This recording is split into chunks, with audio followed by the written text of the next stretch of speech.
వెళ్ళుండాల్సింది ఆయన వెళ్ళకపోవడం తప్పు. ప్రజాస్వామ్యంలో నీకు ఏ పాత్ర ఇచ్చారో ఆ పాత్ర పోషించాలి. నాకు ఈ పాత్ర ఇస్తే మాత్రమే నేను పోషిస్తానన్నో అప్రజాస్వామికం. జగన్ అసెంబ్లీకి వెళ్ళాలని నేను మొట్టమొదటి నుండి చెప్తొస్తున్నా.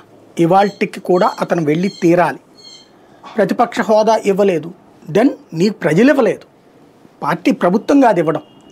ప్రభుత్వానికి అలాంటి బాధ్యత ఉంది అనుకుంటే చూసుండేవాళ్ళు. ఇప్పుడు ఇదివరకు పీజీఆర్కి ఇచ్చారు ప్రతిపక్ష హోదా, అప్పుడేంటి తెలుగుదేశం నుంచి తీసుకున్నారు కదా, ఎన్టీఆర్ దగ్గర నుంచి పార్టీని తీసుకున్న టైం కదా, కాంగ్రెస్ నుంచి ఇబ్బంది రాకుండా పీజీఆర్కి ఇచ్చారు ఆ రోజున.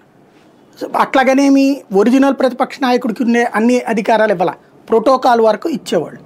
ఇప్పుడు ఎట్లాగూ ఈయనకి మాజీ ముఖ్యమంత్రి హోదాలో ప్రోటోకాల్ మామూలుగానే నడుస్తుంది.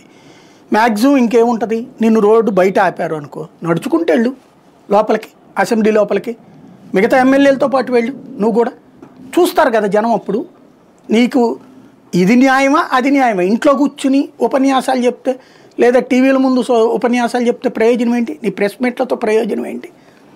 వెళ్ళాలా? ఇక్కడ చంద్రబాబు నాయుడిని ఆదర్శంగా తీసుకో. చంద్రబాబు నాయుడు క్రిందటిసారి 23 ఒక రకంగా అవమానకరమైనటువంటి ఓటమి, ఆయన జీవితంలో ఏనాడు ఊహించినటువంటి ఓటమి 2019లో వచ్చింది. కానీ ఆయన వెళ్ళడం మానేశారా? తొలి సమావేశం నుండి అటెండ్ అయ్యారు. ఆయన తొలి సమావేశమే. ఆ రోజున జగన్